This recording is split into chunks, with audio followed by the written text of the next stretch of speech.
ቻሌንጅ ሆነብን። በጣም ብዙ ነገሮች አሉ። ይሄ ነገር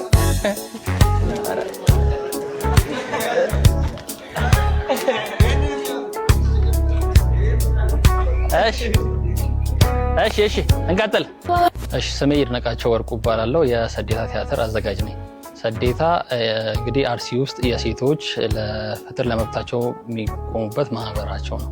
አጠቃላይ 8 ወራት ያክል ቲያትሩን ልምምድ ላይ ቆይተናል። እስካሁን እንግዲህ ብዙ ቻሌንጆች አልፈናል። ዋናና ትልቁ ነገር ተዋናዮች ብዙ ጊዜ ተቀያይረውብናል። እነሱ በጣም ትልቁ ቻሌንጃችን ነበረ።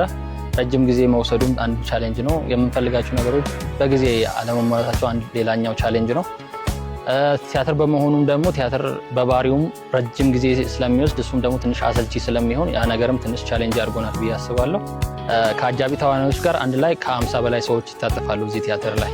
እንግዲህ ይሄ ሰዴታ ቲያትር ግንቦት 2 ከቀኑ 8 ሰዓት ላይ በሀገር ፍቅር ቲያትር ቤት ለተመልካች ይቀርባል። በዚህ አጋጣሚ ይህንን ምስል የምትመለከቱ ሁላችሁ ይህን ቲያትር እንድታዩ በአክብሮት ተጋብዛለሁ።